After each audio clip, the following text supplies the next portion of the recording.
వెళ్దాం.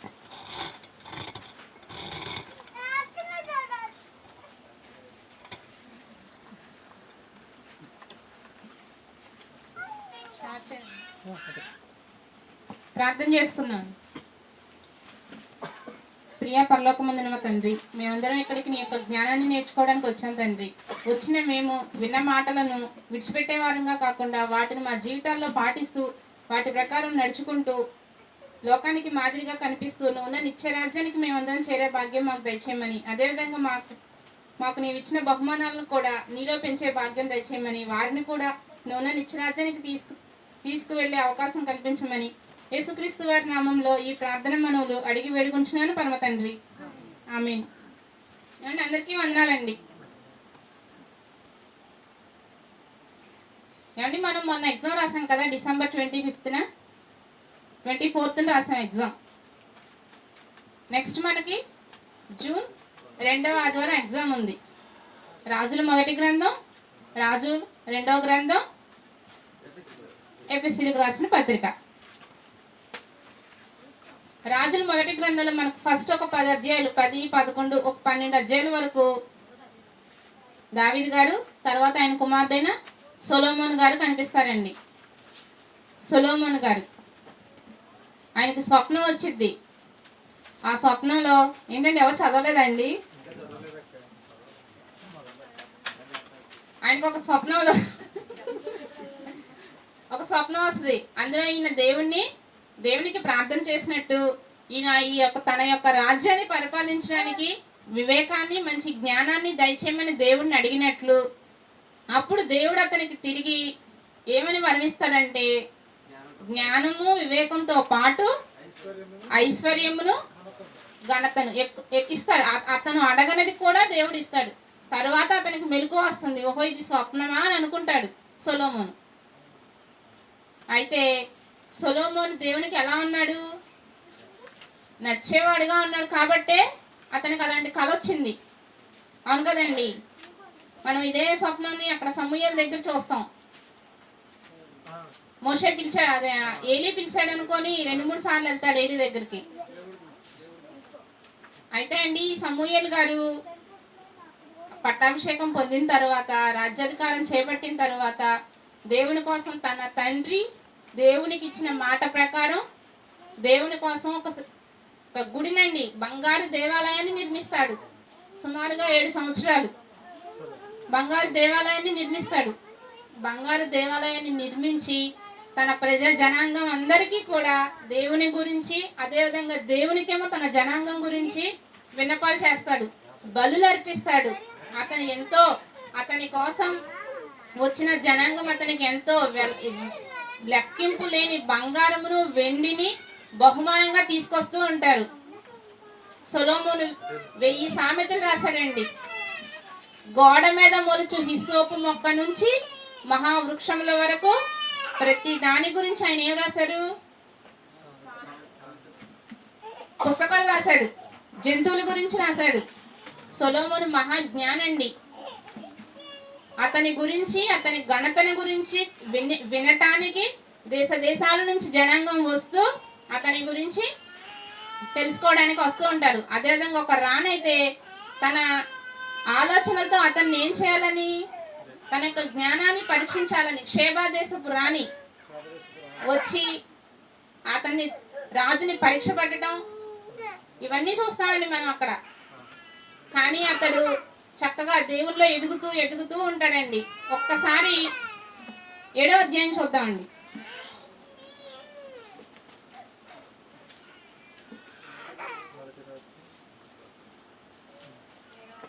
1వ రాజులు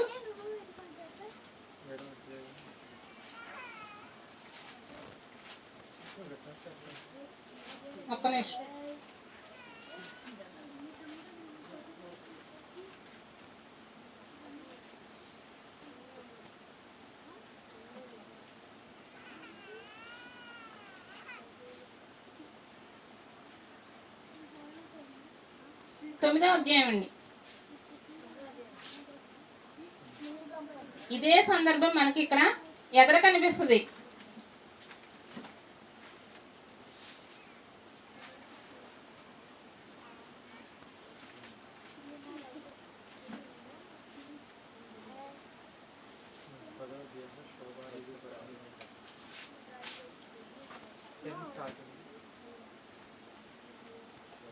9వ అధ్యాయం చూడండి ఒకసారి.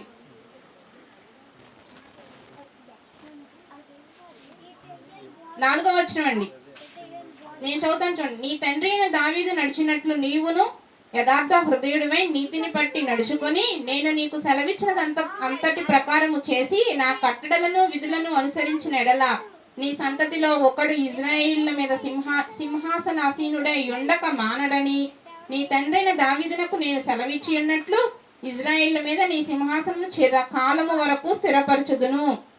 అయితే మీరే కాని మీ కుమారులే కాని ఏ మాత్రమైనను నన్ను వెంబడించుట మాని నేనిచ్చిన ఆజ్ఞలను కట్టడలను అనుసరింపక ఇతర దేవతలను కొలిచి పూజించిన ఎడల నేను ఇజ్రాయిల్కి ఇచ్చిన ఈ దేశములో వారిని ఉండనీయక వారిని నిర్మూలము చేసి నా నామమునకు నేను పరిశుద్ధపరిచిన ఈ మందిరమును నా సముఖములో నుండి కొట్టివేసదను. ఇజ్రాయిలు సర్వజనములో చెదిరిపోయి సామెతగాను హేళనగాను చేయబడుదురు. ఈ మందిర మార్గము వచ్చు వారందరూ దాన్ని చూచి ఆశ్చర్యపడి ఇసి అని యెహోవా ఈ దేశమునకును ఈ మందిరమునకును ఇలాగున ఎందుకు చేసనని అడుగగా జనులు ఇట్లందరూ ఐగుప్తు దేశములో నుండి తమ పితరులను రప్పించిన తమ దేవుడైన యెహోవాను వారు విడిచి ఇతర దేవతలను ఆధారము చేసుకొని కొలిచి పూజించుచు వచ్చిరి కనుక యెహోవా ఈ కీడంతయు వారి మీదకు రప్పించెను. మీరు నా ఆజ్ఞలను నా కట్టడలను అనుసరించి నడుచుకుంటే ఏం చేస్తానంటున్నాడు? చిరకాలము ఉంచుతానని చెప్తున్నాడు. ఒకవేళ అలా పాటించకపోతే ఇతర దేవతల తట్టు మీరు తిరిగితే మందిరం వైపు నుంచి వెళ్ళే జనాంగం అందరూ కూడా మీ గురించి చెడుగా మాట్లాడుకునేలా చేస్తాను అని దేవుడు ఇక్కడ చెప్తున్నాడండి. 2 అధ్యాయాలు ఉతరికెళ్ళేసరికి మందిరం కట్టడం పూర్తయిపోయిన తరువాత సొలొమోను దేవునికి ప్రార్థన చేస్తాడు, బలులు అర్పిస్తాడు. అసలు బంగారు దేవాలయం కట్టించాడంటే, అసలుకి 4 సంవత్సరాల్లో పూర్తి చేశాడంటే ఎంత గ్రేట్ అండి. చాలా మంచి జ్ఞాని. తన రాజ్యంలోనికి తమ బాధలను తమ యొక్క కష్టాలను చెప్పుకొని వచ్చినా లేకపోతే సమస్యలతో వచ్చినా పరిష్కరించి మంచి ఉపదేశాలను ఇచ్చే అతను ఎలా మారిపోతాడండి 2 అధ్యాయాల తర్వాత? ఎంతమంది భార్యలు అండి అతనికి?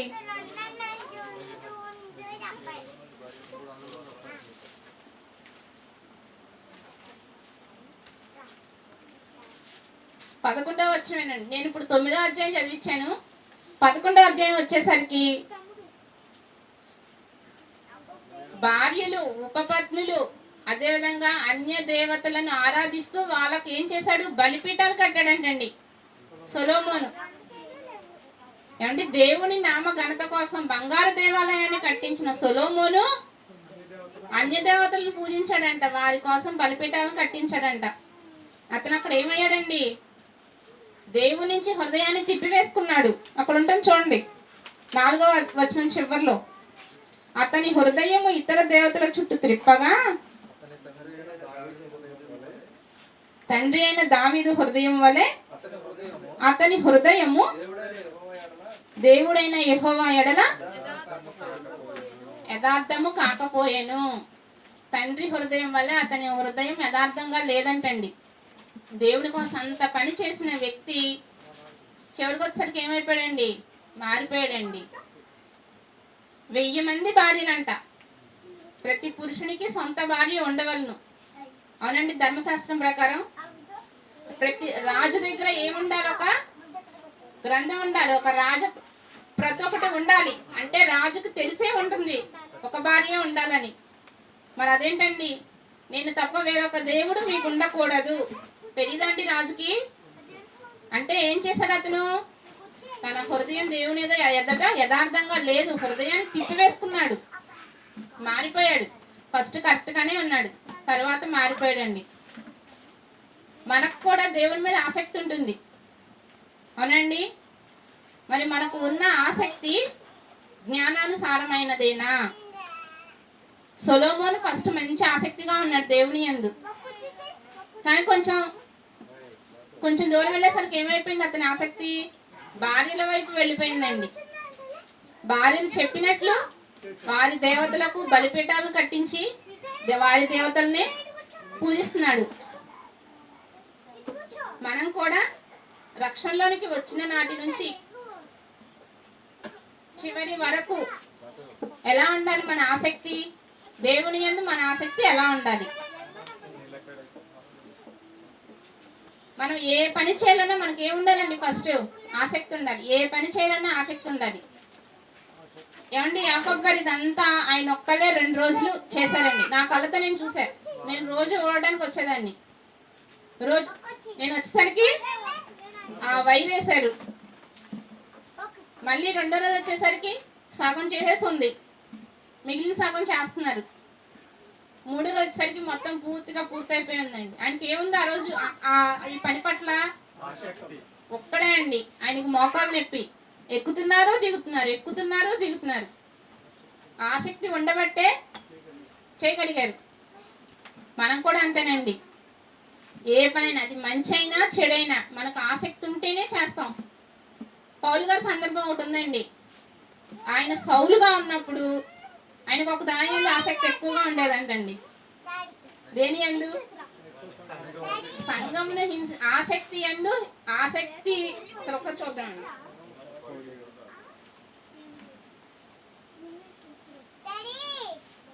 హింసించడం యందు ఆయనకు ఆసక్తి ఎక్కువగా ఉంటుందంట.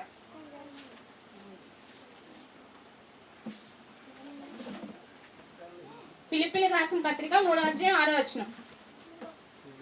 ఫిలిప్పీలకు రాసిన పత్రిక 3వ అధ్యాయం 6వ వచనం అండి.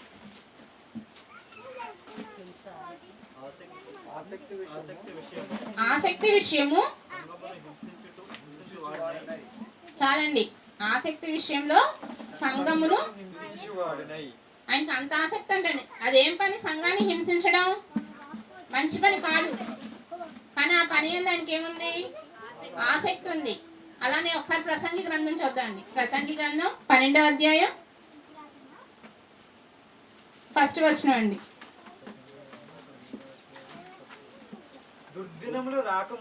దుర్దినములు రాకముందే ఇప్పుడు వీటి యందు నాకు సంతోషము లేదని నీవు చెప్పు. సంవత్సరములు రాకముందే. చాలండి. దుర్దినములు రాకముందే ఇప్పుడు వీటి యందు నాకు సంతోషం.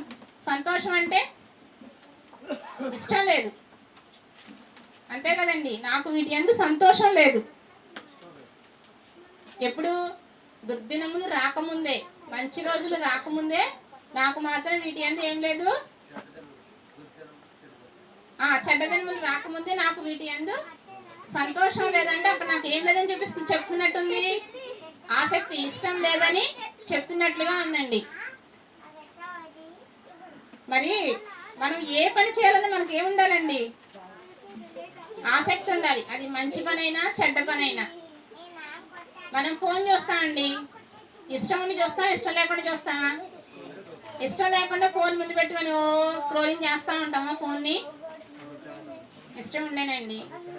ఇంట్లో వంట చేస్తారండి, ఇష్టం ఉండి చేస్తే వంట ఎలా ఉంటుంది, ఇష్టం లేకుండా చేస్తే వంట ఎలా ఉంటుంది? కూర టేస్ట్గా ఉంటే ఇవాళ ఎంత టేస్ట్గా చేసావు, ఎంత ఇంట్రెస్ట్గా చేసావు అంటారు. కూర టేస్ట్ లేదు, ఎక్కడ పెట్టి చేసావు బొర్రా అంటారు. అవునా కాదండి?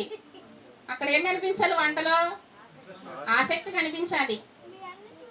ప్రతి విషయంలో చాలా మందిని చూసి మీ ఇంట్రెస్ట్ చాలా బాగుందండి, పిల్లల పట్ల చాలా ఇంట్రెస్ట్గా ఉన్నారు, వాళ్ళకి వేసే డ్రెస్ విషయం కానీ, లేకపోతే వాళ్ళని అలంకరించే విషయం కానీ, వాళ్ళు మీరు పెంచే విధానం కానీ చాలా ఇంట్రెస్ట్గా ఉంది, చాలా ఇంట్రెస్ట్గా మీరు చాలా కేర్ తీసుకొని చేస్తున్నారండి అంటారు.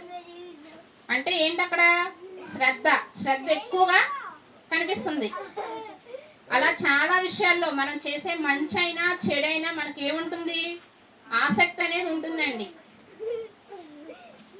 మరి అంత ఆసక్తి ఉన్న మన ఆసక్తి జ్ఞానానుసారంగా ఉందా? క్రీస్తులోనికి వచ్చామండి, మారు మనసు పొంది క్రీస్తులోనికి వచ్చాం, క్రీస్తుని అంగీకరించి క్రీస్తులోనికి వచ్చాం. క్రీస్తులోనికి వచ్చిన మనం రక్షణలోనికి వచ్చాక సరిపోతుందండి? క్రీస్తుని తెలుసుకున్నా రక్షణలోనికి వచ్చాం, ఇంకా అలా ఉంటే సరిపోతుందా? రక్షణలోనికి వచ్చిన మనం అలా వచ్చిన రోజు ఎలా ఉన్నామో అలానే ఉంటే? నపుంసకుడు ఉన్నాడండి, వేరే దేశం నుంచి వస్తాడు ఈ దేశానికి, ఒక మినిస్టర్, అతను ఫైనాన్షియల్ మినిస్టర్. ఎందుకు వచ్చాడు అతను యెరూషలేంకి? దేవాలయాన్ని చూసి సందర్శించుకొని కానుక వేసి వెళ్ళడానికి వచ్చారు. ఆయన వచ్చిన పని చేసుకొని వెళ్ళిపోకుండా తిరిగి వెళ్ళేటప్పుడు యెషయా గ్రంథాన్ని చదువుకుంటూ వెళ్తారు. దేని మీద? రథం ఎక్కి రథం మీద కూర్చొని చదువుకుంటూ వెళ్తారు. ఆయనకి అక్కడ ఏముంది? ఇంట్రెస్ట్ ఉంది, అంతే కదండి. ఇంట్రెస్ట్ ఉన్న వాళ్ళు వచ్చారు, చూసారు, వెళ్ళిపోతే సరిపోతుంది. చదువుతున్నాడంటే ఇంకెంత ఇంట్రెస్ట్ ఉంది అతనికి? చాలా ఎక్కువ ఆసక్తి కనపరుస్తున్నట్టుగా ఉంది. మరి యేసుక్రీస్తు వారి దగ్గరికి ఒక ధనవంతుడు వస్తాడు. మనం మత్తయి సువార్తలో చూస్తే కనిపిస్తుందండి. మత్తయి సువార్త 19వ అధ్యాయం 16వ వచనంలో కనిపిస్తుందండి. నేను నిత్య జీవం నాకు వాల్సిన అవటానికి నేనేం చేయాలి అని అడుగుతాడు. అప్పుడు యేసుక్రీస్తు ప్రభు వారు ఏమంటారు? అందుకు ఆయన మంచి కార్యమును గూర్చి నన్ను ఎందుకు అడుగుచున్నావు? మంచివాడు ఒక్కడే. నీవు నీవు జీవములో ప్రవేశింపగోరిన ఎడల ఆజ్ఞలను గైకొనమని చెప్పెను. అతడు ఏ ఆజ్ఞలని ఆయనను అడగగా యేసు అండ్ ఒక్క నిమిషం, ధర్మశాస్త్రం ఆజ్ఞలన్నీ చెప్పుకుంటూ వచ్చారు. అవును కదండి, ఆయన ధర్మశాస్త్రం ఆజ్ఞలే కదండి. నరహత్య చేయవద్దు, వ్యభిచరింపవద్దు, దొంగిలవద్దు, అబద్ధ సాక్ష్యం పలుకవద్దు, తల్లిదండ్రులను సన్మానింపుము, నిన్ను వలె నీ పొరుగు వారిని ప్రేమించుము అనునవియే అని చెప్పెను. అందుకు ఆ యవ్వనుడు ఇవన్నీ అనుసరించుతూనే ఉన్నాను. అతను ఎవరండి? ఆ ధనవంతుడు ఇజ్రాయిలుడు. అవును కదండి. ఇజ్రాయిల్ అందరూ ఏం చేస్తారు? ధర్మశాస్త్రాన్ని నేర్చుకుంటారు, అనుసరిస్తారు. చిన్ననాటి నుంచి పిల్లలకి వాళ్ళు బోధిస్తూనే ఉంటారు. అవును కదండి. చిన్ననాటి నుంచి వాళ్ళ ధర్మశాస్త్ర ఆజ్ఞల్ని పాటిస్తూ నేర్చుకుంటూ ఎదుగుతూ ఉన్నారు. నేను అవన్నీ చేసేస్తున్నాను అని చెప్తున్నాడు అక్కడ అతను. అయితే యేసుక్రీస్తు వారికి ఎందుకో మాట చెప్తున్నారు చూడండి. నీవు పరిపూర్ణుడగుటకు కోరిన ఎడల పరిపూర్ణుడవు అగుటకు కోరిన ఎడల పోయి నీ ఆస్తిని అమ్మి బీదలకిమ్ము. అప్పుడు పరలోకమందు నీకు ధనము కలుగును. నీవు వచ్చి నన్ను వెంబడించమని అతనితో చెప్పెను. పరిపూర్ణుడు అవటానికి ఏం చేయాలండి? ఆస్తినేమో బేదలకు ఇచ్చేసి నువ్వు వచ్చి నన్ను వెంబడించు. ఎవరిని వెంబడించాలి అక్కడ? యేసుక్రీస్తు ప్రభువారిని వెంబడించాలంట. ఆయన వెంబడిస్తే ఈయన ఏమవుతాడు? పరిపూర్ణుడు అవుతాడు. అంటే మనం ఎవరిని వెంబడించాలి? యేసుక్రీస్తు వారిని వెంబడించాలి. అయితే ఆ యవ్వనుడు మిగుల ఆస్తి గలవాడు కనుక ఆ మాటలు విని వ్యసనపడుచు వెళ్ళిపోయాను. అతనికి ఆశ ఎక్కువ ఉందంటండి. వ్యసనం వచ్చేసి వెళ్ళిపోయాడు. ఇది మనం చేయలేవులే అని వెళ్ళిపోయాడు. అతనికి అక్కడ ఏముంది? నిత్య జీవానికి వెళ్ళాలనే ఆసక్తి అయితే ఉంది, కానీ జ్ఞానానుసారమైన ఆసక్తి అక్కడ అతను కనపరచలేదు. ఖచ్చితంగా నేను వెళ్ళాలి దేవుని దగ్గరికి అని మాత్రం లేదు అతని దగ్గర. వెళ్ళాలి అని ఉంది, కానీ వెళ్ళాలి అంటే మాత్రం ఆ పని చేయడానికి అతను ఇష్టపడట్లా. మనకు ఆసక్తి ఉండాలే, కానీ ఆ ఆసక్తి ఎలాంటిదై ఉండాలి? జ్ఞానానుసారమైనదై ఉండాలి. జ్ఞానానుసారమైన ఆసక్తి ఉంటే ఆ పని మనం చేస్తాం. ఇక్కడ ధనవంతుడు ఆ పని ఏం చేశాడు? అతనికి ఇష్టం లేదు ఆ పని చేయడానికి.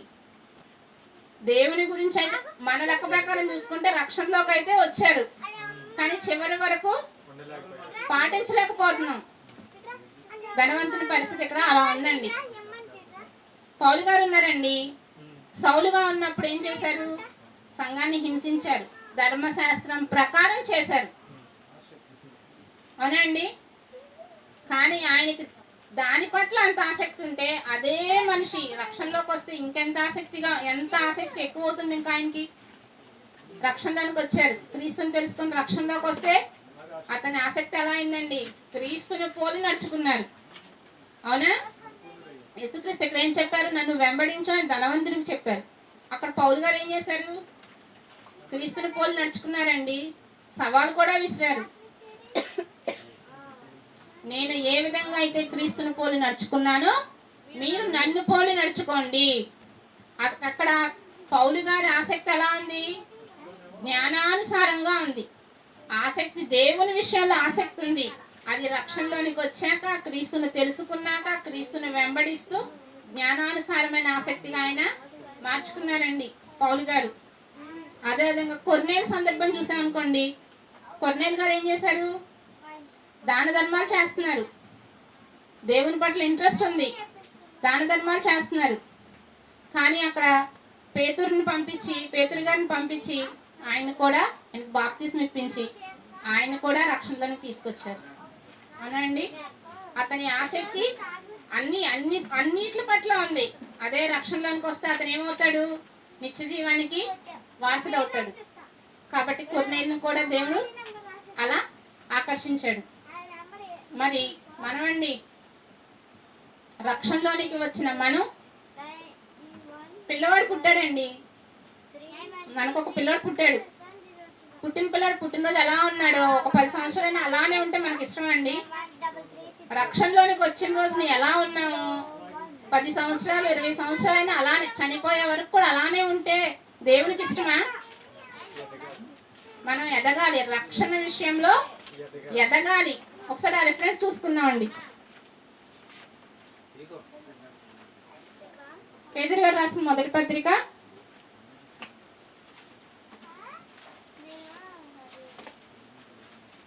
2వ అధ్యాయం 2-3 వచనాలండి. పేతురు గారు రాసిన మొదటి పత్రిక 2వ అధ్యాయం 2-3 వచనాలు. సమస్తమైన దుష్టత్వమును, సమస్తమైన కపటమును, వేషధారణను, అసూయను, సమస్త దూషణ మాటలను మాని కొత్తగా జన్మించిన శిశువులను పోలిన వారై నిర్మలమైన వాక్యమును పాల వలన రక్షణ విషయంలో ఎదుగు నిమిత్తము ఆ పాలను అపేక్షించుడి. రక్షణ విషయంలో ఎదగాలంటే ఏం చేయాలి?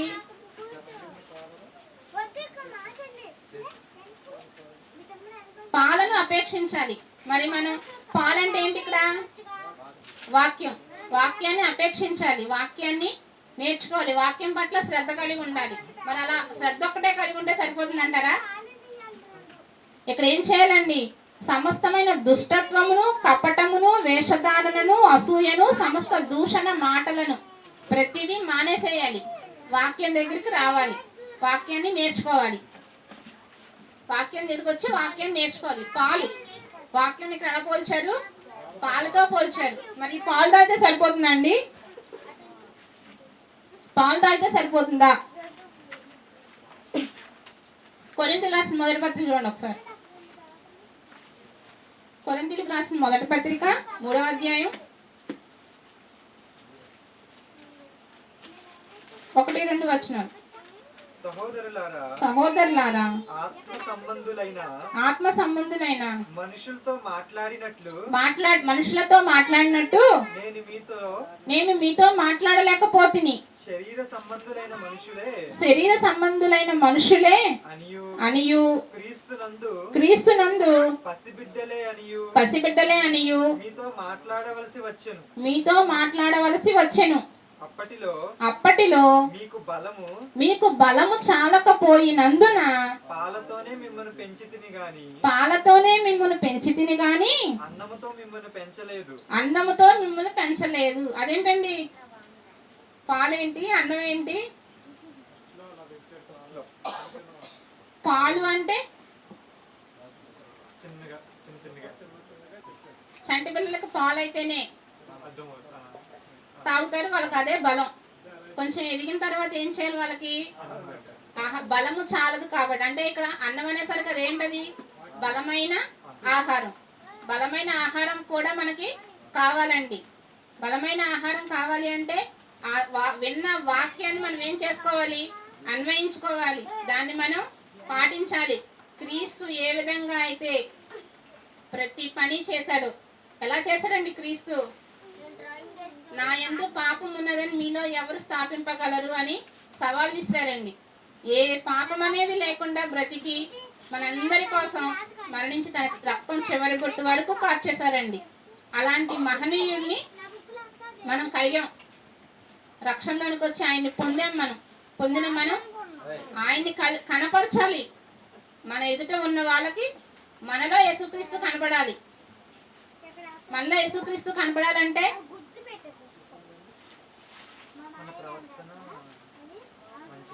మంచిగా ఉండాలండి.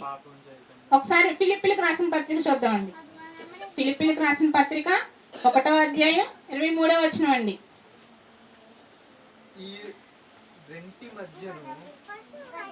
ఒక్క నిమిషం. ఫిలిప్పీలకు రాసిన పత్రిక 23వ వచనం. ఏమన్నా తర్వాత అండి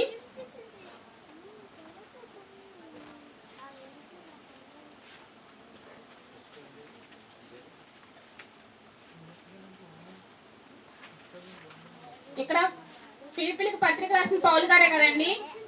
పౌలు గారు ఒకసారి రెఫరెన్స్ చదవండి. ఈ రెంటి మధ్యను ఇరుకున పడి ఉన్నాను, నేను వెడలిపోయి క్రీస్తుతో కూడా ఉండవలనని నాకు ఆశ ఉన్నది. అది నాకు మరిమేలు. చాలండి. క్రీస్తుతో కూడా నేను వెడలిపోయి క్రీస్తుతో కూడా ఉండవలనని నాకు ఆశ కలిగి ఉన్నది. ఏమండి, మనం మన ఇంట్లో కానీ లేకపోతే మనం బైబిల్ ప్రకారం చెప్పుకుంటే చనిపోయిన ప్రతి ఒక్కరు, ఇప్పుడు యాకోబు గారు చనిపోయారు, అదేవిధంగా ఇస్సాకు చనిపోయారు. చనిపోయిన వాళ్ళ గురించి యోసేపు వీళ్ళందరూ చనిపోయినప్పుడు ఏమంటారు? పితరుల యొద్దకు చేర్చబడ్డారు. అవునండి. మనమైనా సరే అలా చనిపోతే మా తండ్రి యొద్దకు చేరుకున్నాను, లేకపోతే మా తాతల యొద్దకు చేరారు. చనిపోయిన వాళ్ళు మన పితరులు ఎక్కడ ఉన్నారో వాళ్ళ యొద్దకు చేరారు అని మనం చెప్తామండి. ఇక్కడ పౌలు గారు ఏం చెప్తున్నారు? నేను వెడలిపోయి క్రీస్తుతో కూడా ఉండాలని అనుకుంటున్నానని చెప్తున్నారు. మనం కూడా బ్రతికున్నప్పుడు క్రీస్తులా ఉండాలి, చనిపోయినా కూడా క్రీస్తు దగ్గరకు వెళ్ళే విధంగా భూమి మీద మన జీవనం ఉండాలి. పౌలు గారు అలాగే జీవించారు కదండి. పౌలు గారు అలాగే జీవించారు కాబట్టి నేను క్రీస్తుకు వెడలిపోయి క్రీస్తుతో కూడా ఉంటాను అని చెప్తున్నారు. పేతురు గారు రాసిన మొదటి పత్రిక 2వ అధ్యాయం 22వ వచనం అండి. ఆయన పాపము చేయలేదు, ఆయన నోటను ఏ కపటమును కనబడలేదు. ఆయన దూషింపబడి బదులు దూషింపలేదు. ఎవరండి ఆయన? యేసుక్రీస్తు వారు. ఆయన శ్రమ పెట్టబడి బెదిరింపక న్యాయముగా తీర్పు తీర్చు దేవునికి తన్ను తాను అప్పగించుకొనెను. ఆయన దూషింపబడి బదులు దూషింపలేదు. ఆయన శ్రమ పెట్టబడి బెదిరింపక న్యాయముగా తీర్పు తీర్చు దేవునికి తన్ను తాను అప్పగించుకొనెను. యేసుక్రీస్తు వారి యొక్క లక్షణం అండి. మనం కూడా ఇలాంటి లక్షణాలను కనపరచాలి. మనం ఎవరి పట్లైనా కొంచెం కోపం వస్తే చాలండి, ఫస్ట్ మనం ఏం చేస్తాం? వాళ్ళని కేకలేస్తాం, బెదిరిస్తాం, అరిసేస్తాం. అవును కదండి. కానీ మనం ఎంతో ఓర్పు కలిగి మనం క్రీస్తుని కనిపించాలి. మనలో ఉన్న చెడు లక్షణాలన్నింటిని మనం ఏం చేసేయాలి? తొలగించేసేయాలి. ఆ లక్షణాలను తీసేసి క్రీస్తు యొక్క లక్షణాలను మనలో కనపరచాలండి. అలా కనపరిస్తేనే మనం క్రీస్తుని కలిగి ఉన్నట్లు. అలా క్రీస్తు యొక్క లక్షణాలను మనలో కనపరచాలి. ఇక్కడ యేసుక్రీస్తు వారు ఏం చేశారు? తన్ను తాను తగ్గించుకొని దేవునికి అప్పగించేసుకున్నాడు. మనం కూడా ప్రతిరోజు మనల్ని మనం తగ్గించుకోవాలండి. నిన్న వాట్సాప్ గ్రూప్లో సార్ ఒకటి పెట్టారు. మనం చనిపోవాలనిపిస్తే 2 గంటలు పడుతుంది చనిపోవడానికి, కానీ క్రీస్తును ధరించుకున్న క్రైస్తవులం కాబట్టి మనం ప్రతిరోజు చనిపోతూనే ఉండాలి అని పెట్టారండి. ప్రతిరోజు చనిపోవడం ఏంటండి? నేను అడిగాను ఇంటికి వచ్చాక, ప్రతిరోజు చనిపోవడం ఏంటండి అని. నచ్చింది పెట్టాను అంటున్నారు. ప్రతిరోజు చనిపోవడం అంటే ఇప్పుడు ఇంట్లో అత్త కోడలు ఉంటారండి, వాళ్ళకి ఏమొచ్చిందండి? ఒక్క రోజు బాగుంటే రెండో రోజు బాగోదండి, గొడవ వస్తుంది కంపల్సరీగా. 2 రోజులు కాకపోతే 3 రోజులకైనా వస్తుంది. అత్తగారు తిడుతుంది, కోడలు తిడుతుంది, ఇద్దరిలో ఒకరు తగ్గితే ఆ గొడవ ఏమవుతుందండి? నేను ఎందుకు తగ్గాలి? అక్కడ చచ్చిపోయామనుకోండి, మనం గొడవ ఉంటుందా? క్రీస్తుని ధరించుకున్నాం, క్రీస్తు యొక్క లక్షణాలు మనం అక్కడ చూపించాలి. నేను ఆ మాట విన్నాక నేను ఫస్ట్ నాకు వచ్చిన థాట్ అదే. చనిపోవడం అంటే ఏంటని అడిగితే సార్ ఒకసారి ఆలోచించారు. అప్పుడు నేను అన్నా ఇంతే కదా అన్నా. అంతే, బాగానే చెప్పావు అన్నారు. నిజమేనండి ఇప్పుడు నేను చెప్పిన మాట. ఆ సందర్భంలో మనం అక్కడ అత్త కోడల గొడవలో ఆ కోడలు కానీ మనం ఏ స్టేజ్లో ఉంటే ఏ స్థితిలో ఉంటే ఆ స్థితిలో, అత్తనైతే అత్త, కోడలైతే కోడలు, ఆ టైంకి చచ్చిపోవడం అంటే ఇది సూసైడ్ చేసుకోవడం కాదండి. అది నేను ఇక్కడ లేను అన్నట్టుగా ఉన్నాం అనుకోండి, మనల్ని మనం చంపేసుకున్నాం. మనలో ఉన్న కోపాన్ని, అసహ్యాన్ని, ద్వేషాన్ని ప్రతిదీ చంపేసుకొని అలా మౌనంగా ఉన్నాం అనుకోండి, కూసేపు మాట్లాడాలి, పక్కకి వెళ్ళిపోతారు, గొడవ అక్కడ అయిపోతుంది. మనం ఏం వెళ్ళలేదనుకో మనకు కూడా రివెంజ్ రాదు. నేను కోడల్ స్టేజ్ లో ఉన్నాను, చుట్టుపక్కల ఇళ్లలో జరిగే గొడవ కాబట్టి నాకు ఆ థాట్ వచ్చింది. మీరు పలు చోట్ల ఉంటారు కాబట్టి మీకు పలు ఆలోచనలు రావచ్చు అండి. పలు సందర్భాలు మనం ఏమైపోవాలి, అలాగా క్రీస్తుని ధరించుకున్నాం కాబట్టి ప్రతిరోజు అలా మనల్ని మనం చంపుకుంటూ క్రీస్తుని కనపరుచుకుంటూ మనం ముందుకు సాగాలండి. ఒకసారి గలతీయులకు రాసిన పత్రిక, గలతీయులకు రాసిన పత్రిక 3వ అధ్యాయం 24వ వచనం అండి.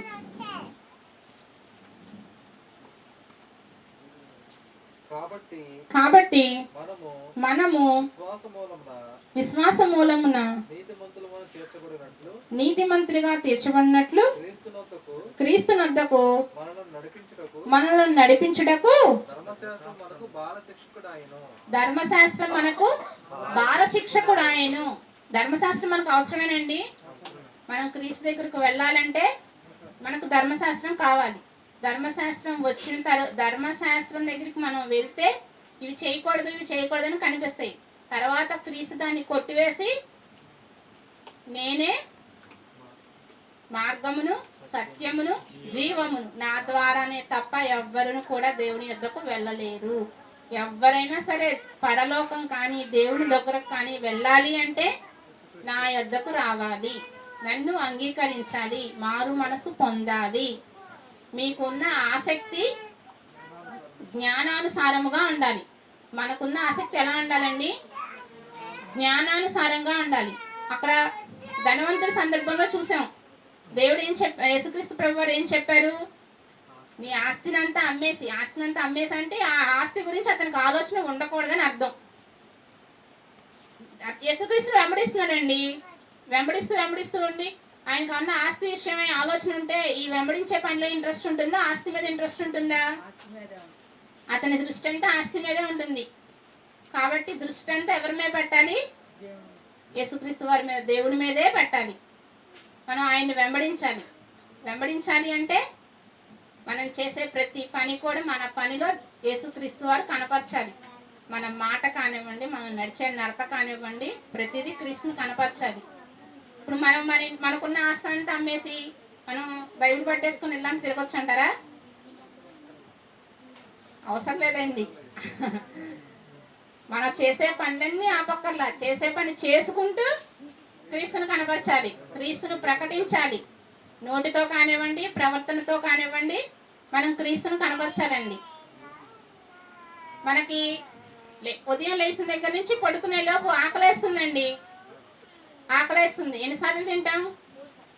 3 సార్లు, 4 సార్లు, ఒక్కొక్కరు ఒకసారి తింటారు, ఒక్కొక్కరు 2 సార్లు తింటారు, 5 సార్లు తినే వాళ్ళు కూడా ఉంటారు. ఇది దేనికండి ఆహారం? శరీరానికి ఆహారం. మరి ఆత్మకండి? ఆత్మకు ఆహారం ఇందా చెప్పుకున్నాం, వాక్యం కావాలి. వాక్యం. పాలు కావాలి, అన్నం కావాలి. బలహీనులకేమో పాలు, బలవంతులకేమో అన్నం. అంటే కొంచెం ముందు స్టార్టింగ్ కొంచెం కొంచెంగా వాక్యం అలవాటు చేస్తూ ఆ వాక్యాన్ని వారికి అన్వయించి ఆ వాక్య ప్రకారం నడుచుకునేలాగా వాళ్ళని చేయాలి. మరి ఆత్మకు ఆహారం ఏంటి? వాక్యం. వాక్యమే మనకు. ఈ వాక్యాన్ని మనం ప్రతిరోజు, మనకు ఆసక్తి ఉందనుకోండి, ఫోన్ ఎలా చూస్తామో వాక్యాన్ని అలా చూడొచ్చండి. ఖాళీ ఉంటే ఫోన్ పట్టుకొని మంచం ఎక్కేస్తాం. బైబిల్ పట్టుకొని మంచం ఎక్కితే ఎంతో నేర్చుకోవచ్చండి. ఒకసారి సామెతల గ్రంథం చూద్దాం పట్టండి. సామెతల గ్రంథం 24వ అధ్యాయం 13, 14.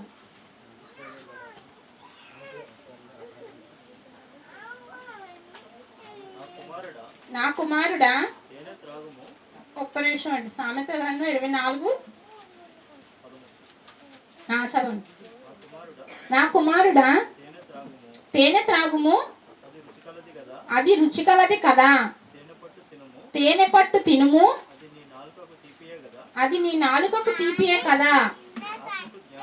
నీ ఆత్మకు జ్ఞానము అట్టిదని తెలుసుకొనుము. మన చాలండి. తేనె దేనికి ఆహారం? శరీరానికి. ఇక్కడ ఆత్మకు ఆహారం జ్ఞానం, దేవుని జ్ఞానం. జ్ఞానం అంటే దేవుని వాక్యం, తెలుసు కదండి. బుద్ధి జ్ఞానం సర్వ సంపదలు క్రీస్తు యందు గుప్తంలో ఉన్నాయి. అంటే వాక్యం. ఈ వాక్యం అనే ఆహారాన్ని మన ఆత్మకు మనం ప్రతిరోజు ఇవ్వాలి. ప్రతిరోజు ఇవ్వాలండి. ఎలా ఇవ్వాలి? దివారాత్రము ధ్యానించాలి. దివారాత్రము ధ్యానించాలి. అస్తమానం చదవలేం కదండి. ఖాళీ ఉన్నప్పుడు చదువుతాం. అస్తమానం ఎక్కడ చదువుతాం? అది చదువుకున్న దానిని ధ్యానిస్తూ ఉంటే మన ఆత్మకు ఆహారం మనం అందించినట్లేనండి. ఆత్మీయ ఆహారాన్ని ఎక్కడ బయట రోడ్లంటే ఫాస్ట్ ఫుడ్ సెంటర్స్లో ఎలా దొరుకుతుందో శరీరానికి ఆహారం అలా దొరకదండి. మనమే వెతికి పట్టుకొని పెట్టుకోవాలి. ఉంటంటండి 18 రోజులు, 17-18 రోజులు వాటర్ తాగకుండా ఉంటుందంట. మరి ఆత్మ అండి, ఆహారం ఎన్ని రోజులు లేకుండా ఉంటుంది చెప్పండి?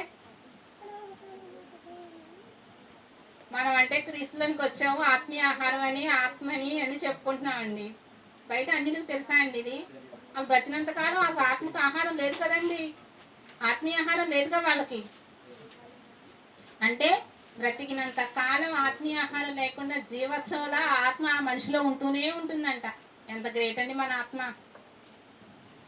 అవునా? కాబట్టి అంతటి శక్తి గల ఆత్మకు మనం ప్రతిరోజు ఆహారం ఇస్తూ జీవంతో నింపుతూ ఆ జీవ మార్గానికి, నిత్య జీవానికి తీసుకువెళ్ళే వారంగా మనం ఉండాలండి. దేవుని యందు ఆసక్తి ఉండి క్రీస్తులోనికి వచ్చాం. ఈ వచ్చిన ఆసక్తి మనకున్న ఆసక్తి జ్ఞానానుసారంగా ఉంటే కనుక చనిపోయే వరకు క్రీస్తును ధరించిన మనం చనిపోయే వరకు మనం ఏం చేయాలి? క్రీస్తుని కనపరచాలి. మనల్ని మనం తగ్గించుకోవాలి. యేసుక్రీస్తు వారిని ఆయన అక్కడ వాళ్ళు నిందిస్తున్నారు, దూషిస్తున్నారు. దేనికి ఆయన ఏం చేయాల? తిరిగి సమాధానం చెప్పాల. తిరిగి కొట్టలేదు, వాళ్ళని బెదిరించలేదు, అరవలేదు. దేవునికి తను తాను అప్పగించుకున్నాడు. మనం కూడా అదే విధంగా క్రీస్తును కనపరుచుకుంటూ మనల్ని మనం దేవునికి అప్పగించుకునే వారంగా ఉండాలి. మనలో ఉన్న అవలక్షణాలన్నీ తీసివేసుకుంటూ క్రీస్తు లక్షణాలను లోకానికి కనపరిచే వారంగా మనం ఉండాలండి. మనకు ప్రతిరోజు కూడా ఒక అవకాశం, దేవుడు మనకిచ్చిన అవకాశం, అవునా అండి? మనం తెల్లారి లెగిసాము అంటే ఈ రోజు దేవుడు మనకి ఇచ్చాడు. ఆ రోజుని మనం దేవుని కోసం ఉపయోగించుకోవాలి. మన లిస్టులో అదే ఉండాలండి. మన ఆయుష్ రోజు రోజుకి తగ్గిపోతుంది.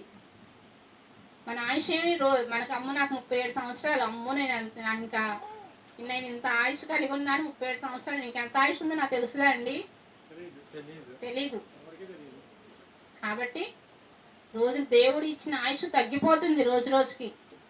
మనం దేవునిలో ఆసక్తిని పెంపొందించుకుంటూ మంచి క్రీస్తును కనపరుచుకుంటూ మంచిగా దేవుళ్ళు ఎదగాలని కోరుకుంటున్నానండి. నా మాటలు ముగించుకుంటున్నా, ప్రార్థన చేసుకున్నా. ఏమంటే ఒక్క నిమిషం అండి. పిల్లలందరూ నేనైతే ఎక్స్పెక్ట్ చేయలే, కనీసం ఒక్కళ్ళన్నా మీరు అడిగిన క్వశ్చన్కి ఆన్సర్ చెప్తారా అన్నా నేను సార్ని. ఒక్కళ్ళన్నా ఆన్సర్ చెప్తారా, అసలుకి పిల్లలకి కొంచెం కొంచెంగా నేర్పించుకోవాలి, మొత్తం ఒక్కసారి నేర్పించేద్దాని అంటారేంటి అన్న. సరే చూడు అన్నారు. ఏమంటే పిల్లలు ఎంత ఇంట్రెస్ట్గా ఉన్నారో తెలుసా. తల్లిదండ్రులు కూడా అలానే వాళ్ళకి ఏదో ఒకటి రాసి పేపర్ మీద పంపించి పిల్లలతో ఏదో చిన్న చిన్న ప్రాజెక్ట్ పని చేపించి పంపించారంటే వాళ్ళకి ఏమవుతుంది, పిల్లలకి ఇంకా ఇంట్రెస్ట్ ఎక్కువ అవుతుంది, ఇది చేయాలి అది చేయాలి అని. కాబట్టి మా లేఖన టైంలో అండి, మాకు లేఖన ఒక్కటే. మా పిల్లతో పాటు పిల్లలు ఎవ్వరూ లేరు, పోటీ లేదు అండి. మాకేదో తోచింది, మాకు కుదిరినప్పుడు ఏదో చెప్పుకునేవాళ్ళం పిల్లకి. కానీ ఇప్పుడున్న ఫెసిలిటీస్ కూడా అప్పుడు లేవు. ఇప్పుడైతే చాలా ఫెసిలిటీస్ ఉన్నాయి ఏమండి. పిల్లలు కూడా ఎక్కువ మంది ఉన్నారు. ఒకరిని చూసి ఒకరికి ఏమవుతుంది, ఇంట్రెస్ట్ అనేది వస్తుంది. అంతేగాని మీరు దీన్ని మళ్ళీ పోటీగా తీసుకొని వాళ్ళ పిల్లలు చెప్పేశారు మా పిల్లలు చెప్పలేకపోయారని మాత్రం ఫీల్ అవ్వకూడదు. ప్రతి ఒక్కరికి వచ్చే వరకు కూడా దీన్ని మనం ఏం చేయాలి, నేర్పించాలి, వారిని వాక్యంలో పెంచాలి. ఇది మనందరి బాధ్యత. మన పిల్లల్ని తిట్టడం, ఇంటికి వెళ్ళిన తర్వాత వాళ్ళు చెప్పారు మీరు చెప్పలేదని అనటం, ఇలాంటి పనులు మాత్రం మనం ఎవ్వరం చేయకూడదండి. అర్థమైందండి.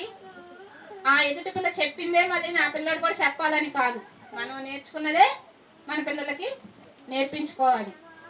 మనకు తోచిన 4 మాటలు నేర్పిస్తూ వాళ్ళు మళ్ళీ అందులో 4 మాటలే చెప్పగలరు, అన్నీ చెప్పలేరండి. కాబట్టి ఆ విధంగా మన పిల్లల్ని దేవునిలో పెంచుకుంటూ ముందుకు సాగాలని కోరుకుంటూ నా మాటలు ముగిస్తున్నానండి. ప్రార్థన చేసుకుని. ప్రియ పరలోకమందు నా తండ్రి, పిల్లలకు నేను నేర్చుకున్న 4 మాటలు చెప్పాను తండ్రి. ఈ మాటలను నేను కూడా పాటిస్తూ విన్న వీరు కూడా పాటించాలని కోరుకుంటూ నువ్వు నా నిత్యరాజ్యానికి మేమందరం చేరే భాగ్యం తెచ్చేయమని మమ్మల్ని సజీవ లెక్కలో ఉంచినందుకు కృతజ్ఞతలు తెలుపుకుంటూ యేసుక్రీస్తు వారి నామంలో ఈ ప్రార్థన అడిగి వేడుకొంచున్నాను పరమ తండ్రి. ఆమేన్.